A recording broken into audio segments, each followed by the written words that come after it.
நிறைய பேர் சொல்லுவாங்க வெளியெல்லாம், இப்படி சின்ன குழந்தைய விட்டுட்டு வந்துட்டு இப்படி படிக்கிறியே அப்படிலாம் சொல்லுவாங்க. இதான் உனக்கு லாஸ்ட் சான்ஸ், இது இல்லைன்னா முடிஞ்சிரும் அப்படின்னு நிறைய சொல்லிட்டே இருப்பாங்க. உங்களுக்கு என்னவோ நீங்க ஆசைப்படணும், உங்களுக்கு தோணணும் நான் மக்களுக்காக இருக்கணும்.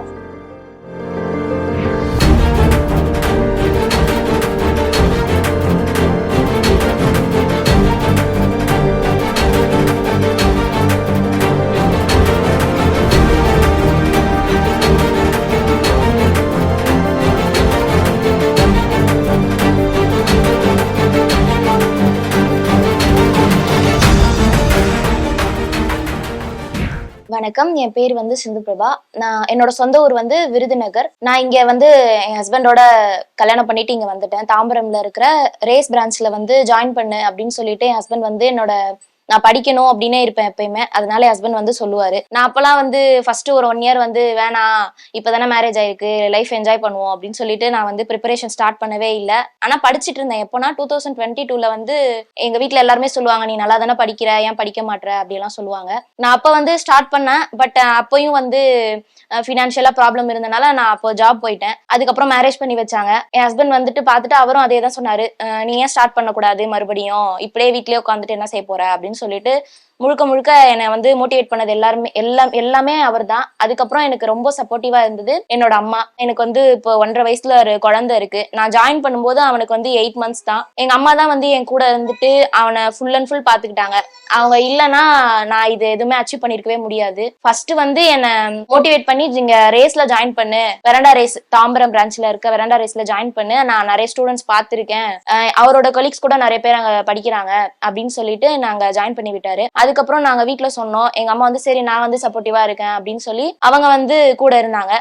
இப்படியே போயிட்டே இருந்துச்சு. அப்ப டெய்லி 2 பேரும் சொல்லிக்கிட்டே இருப்பாங்க, நீ மட்டும் எடுக்கலன்னா அவ்வளவுதான், இதான் உனக்கு லாஸ்ட் சான்ஸ், இது இல்லைன்னா முடிஞ்சிரும் அப்படின்னு நிறைய சொல்லிட்டே இருப்பாங்க.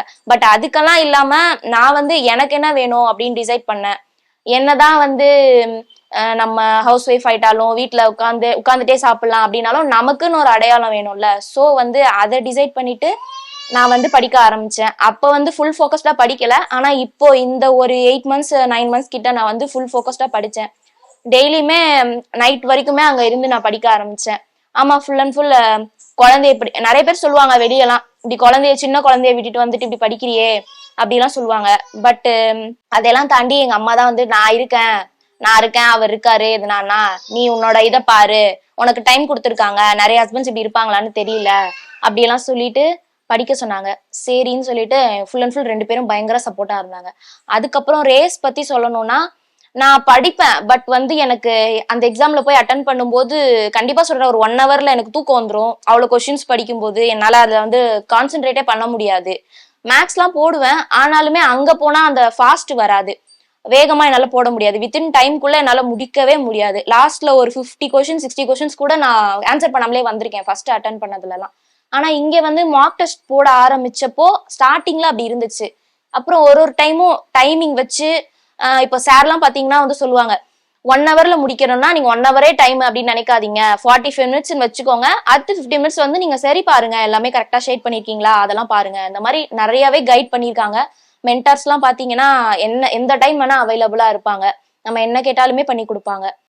அதையும் மீறி சொல்லணும்னா நிறைய மார்க் டெஸ்ட் போட்டேன், எல்லாமே அட்டன் பண்ணியிருக்கேன். மார்க் டெஸ்ட் எல்லாமே அட்டன் பண்ணியிருக்கேன். மொபைல்லையுமே அந்த ஆப்ல டெஸ்ட் எல்லாமே நான் அட்டன் பண்ணியிருக்கேன். ஸோ அதுல எல்லாம் மார்க் பயங்கரமா வருமா அப்படின்னு கேட்டீங்கன்னா இல்ல, வராது. ஆனா இதுல எல்லாம் எனக்கு ஃபாஸ்டா படிக்கிற அந்த இது வந்தனால எக்ஸாம்ல போய் எனக்கு நிறைய டைம் இருந்துச்சு.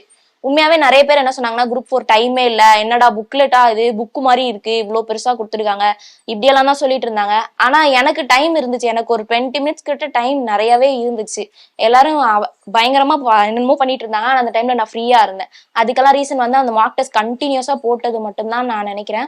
அதே மாதிரி நீங்க படிக்கணுங்க, ஃபர்ஸ்ட் படிச்சு முடிச்சிடணும், அதுக்கப்புறம் நீங்க ரிவிஷன் பண்ணணும், அதுக்கப்புறம் பிவைக்யூஸ் பார்க்கணும். பிவைக்யூஸ் ஏன் சொல்றேன்னா, இப்ப என்ன கூட நிறைய பேர் கேட்டாங்க, பிவைக்யூஸ் பார்க்க சொல்றீங்க, ஆனா ஒண்ணு கூட வரல, எல்லா பேட்டர்ன் எல்லாமே மாத்திட்டாங்க, ஆனா நீங்க எப்படி பிவைக்யூஸ்ல பார்க்க சொல்றீங்க அப்படின்னு கேட்டாங்க. இன்ஸ்டியூட்ல இருக்க ஃப்ரெண்ட்ஸே என்ன கேட்டாங்க. ஆனா அது ஏன் முக்கியம்னா, நமக்கு கான்செப்ட் புரியணும். முன்னாடி எல்லாம் ஒன்லைன் கொஸ்டின் கேட்பாங்க, நீங்க ஆன்சர் பண்ணிட்டு போயிடலாம். ஆனா இப்ப அப்படி கிடையாது, உங்களுக்கு கான்செப்ட் தெரிஞ்சாதான் நீங்க ஆன்சர் பண்ண முடியும். போக போக டஃப்பா இருக்கு. ஸோ அதுக்கு தகுந்த மாதிரி நீங்க வந்து கான்செப்டை புரிஞ்சுக்கிட்டாதான் நீங்க வந்து போக முடியும். அதுக்கப்புறம் என்னன்னு பாத்தீங்கன்னா, நீங்க வந்து வேலைக்கு தான் வந்திருக்கீங்க. அதுக்காக வந்து சும்மா நீங்க பண்ற வேலையை மட்டும் பார்த்துட்டு அப்படியெல்லாம் இருக்கக்கூடாது. நீங்க எதுக்காக போயிருக்கீங்க, உங்க கோல் ஃபர்ஸ்ட் ரொம்ப முக்கியம். எல்லாரும் சொல்லுவாங்க நீ படிப்ப அதனால எழுது, அதெல்லாம் கிடையாதுங்க.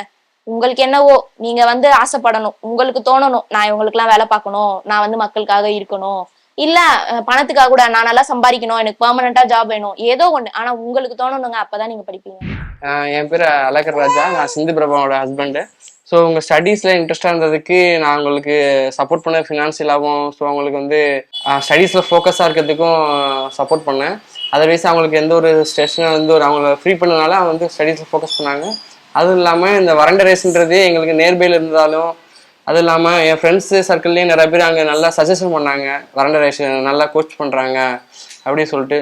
ஸோ அவங்க வந்து வறண்ட ரேஸு அவங்கள மோட்டிவேட் பண்ணதுக்கும் அவங்கள வந்து அதில் வந்து ஃபோக்கஸ் பண்ண வச்சதுக்கும் ரொம்ப நன்றி. ஸோ ரிசல்ட் வந்து ஃபஸ்ட் டைம் வந்து என்கிட்ட சொன்னப்போ எப்படி இருந்ததுன்னா, அவங்க வந்து இப்போ ஃபஸ்ட்டு ஒரு ஏப்ரலில் தான் ஜாயின் பண்ணாங்க, ஏப்ரல் ஜூலை தான் ஜாயின் பண்ணாங்க.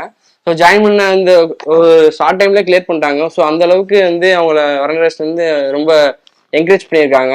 இப்ப வந்து எனக்கு தாம்பரம் வராண்டா ரேஸ் பத்தி எப்படி தெரியும்னா, என் ஹஸ்பண்ட் தான் ஃபர்ஸ்ட் சொன்னாரு. நாங்க போவோம், அந்த சைட்ல போகும்போது நாங்க அடிக்கடி பார்த்துருக்கோம் அந்த ஏரியால. எங்களுக்கு கிட்ட இருந்துச்சு. ஏன் கிட்ட பார்த்தோம்னா, எனக்கு ஒரு குழந்தை இருக்கான். ஸோ அவனுக்கு இப்பதான் 1.5 months ஆகுது. அவனை வச்சுக்கிட்டு எப்படி படிக்கிறது, டெய்லி போயிட்டு வரணும், நியர்பையா இருக்கணும். சப்போஸ் அவனுக்கு ஏதாவது எமர்ஜென்சினா உடனே ஓடி வரணும். ஸோ எனக்கு நியர்பையா இருந்துச்சு.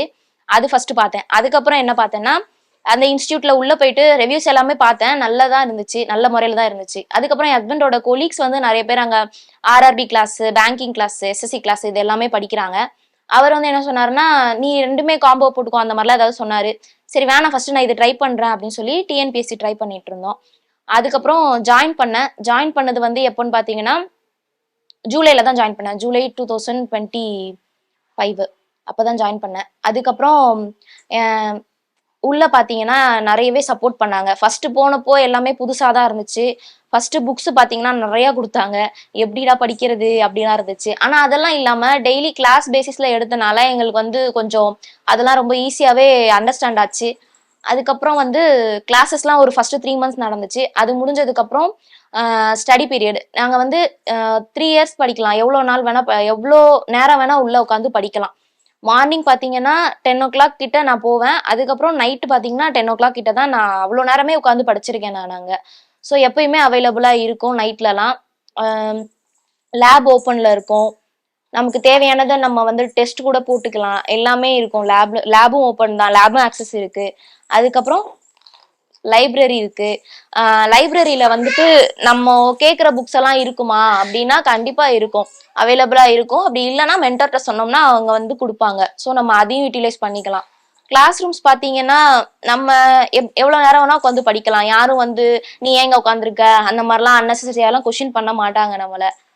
ஸோ நான் அந்த டைமை நல்லாவே யூட்டிலைஸ் பண்ணிக்கிட்டேன். அங்க நிறையவே எனக்கு டைம் கிடைச்சிது. அந்த டைமிங்னாலதான் என்னால அச்சீவ் பண்ண முடிஞ்சது. இப்ப வந்துட்டு நான் ஜாயின் பண்ணும்போது எனக்கு வந்து ஒரு 8 monthsல ஒரு பேபி இருந்தான். அவன் வந்து எப்படின்னா விட்டுட்டு இருக்க மாட்டான், எல்லா பேபிஸ் மாதிரியே தான். ஆனா எங்க அம்மா வந்துட்டு ரொம்ப சப்போர்ட் பண்ணாங்க எனக்கு. அவனை கூட வச்சுக்கிட்டு எல்லாமே பண்ணாங்க. ஸோ எல்லாருக்கும் சப்போர்ட் சிஸ்டம் கிடைச்சிடாது இல்லையா? அதுக்காக வந்துட்டு நம்மளோட கோல்ஸ் எல்லாம் விட்டு கொடுத்துட்டு இருக்கணும் அப்படின்னு எந்த ஒரு அவசியமுமே இல்லை. எல்லாருமே என்ன சொல்லுவாங்க, உனக்கு வந்து கிடைச்ச மாதிரி ஹஸ்பண்ட், உனக்கு கிடைச்ச மாதிரி அம்மா எல்லாருக்கும் கிடைச்சிருமா? ஸோ சப்போர்ட் சிஸ்டம் முக்கியம் தான். ஆனா அதையும் தாண்டி உங்களோட கோல்காக நீங்க என்ன பண்றீங்க அதுவும் ரொம்ப முக்கியம். எல்லாமே இருக்கும் தாங்க, எல்லாருக்குமே சூழ்நிலை இருக்கும், சுச்சுவேஷன்ஸ் இருக்கும், எல்லாருக்குமே எல்லாமே இருக்கும் தான். ஆனா நீங்க அந்த டைம்ல என்ன பண்றீங்க அப்படின்றது ரொம்ப முக்கியம். உங்களோட செல்ஃப் இது ரொம்ப முக்கியம். எல்லாருக்கும் அந்த குழந்தை பிறந்து உடனே வந்து என்ன சொல்லுவாங்க, போஸ்ட்மார்ட்டம் டிப்ரெஷன் அப்படின்றது பெரிய விஷயமா இருக்கும். அதெல்லாம் கோ த்ரூ பண்ணிட்டு அதுக்கப்புறம் தான் ஸ்டார்ட் பண்ணேன் அப்படின்னு சொல்ல முடியாது. அதுவுமே எனக்கு சைட் பை சைடு இருந்துச்சு. நைட்லாம் தூங்க மாட்டான், நம்ம நைட்டும் முழிக்கிற மாதிரி இருக்கும், காலையிலயும் சீக்கிரம் எந்திரிச்சு படிக்கிற மாதிரி இருக்கும். ஸோ நமக்கு ஒண்ணு வேணும்னா அது நம்ம தான் அச்சீவ் பண்ணணும். நமக்கு அதுக்காக என்னென்ன சாக்ரிஃபைஸ் பண்றோமோ அது எல்லாமே முக்கியம். எஃபர்ட்ஸ் முக்கியம், அதுக்கான சாக்ரிஃபைஸ் ரொம்ப முக்கியம். ஸோ நான் மட்டும் பண்ணல, என் ஃபேமிலியில எல்லாருமே பண்ணாங்க. முக்கியமா என்னோட பையன் பண்ணான், அதான் முக்கியம். அவன் அவ்வளவு தூரத்துக்கு இல்லைன்னா என்னால இதை அச்சீவ் பண்ண முடியுமான்னு எனக்கு தெரியல. பட் கேர்ள்ஸ் வந்து அப்படியே வீட்லயே இருந்துராதீங்க, கல்யாணம் முடிச்சுட்டு இவ்வளவுதான் நமக்கு, நமக்கு என்ன டெய்லி நமக்கு எல்லாமே கிடைக்குது அப்படின்னு இருந்துராதீங்க. உங்களுக்குன்னு ஒரு செல்ஃப் ரெஸ்பெக்ட் வேணும். அது வந்து எல்லாரும் கொடுத்துட மாட்டாங்க.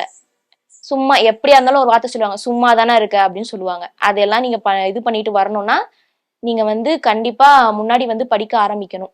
படிக்கணும்னு இல்ல, உங்களுக்கு எந்த ஃபீல்டுல உங்களுக்கு எந்த இன்ட்ரெஸ்ட் இருக்கோ அதை நீங்க கண்டிப்பா பண்ணணும். இதுக்காக அதையோ இல்ல அதுக்காக இதையோ விட்டுறாதீங்க.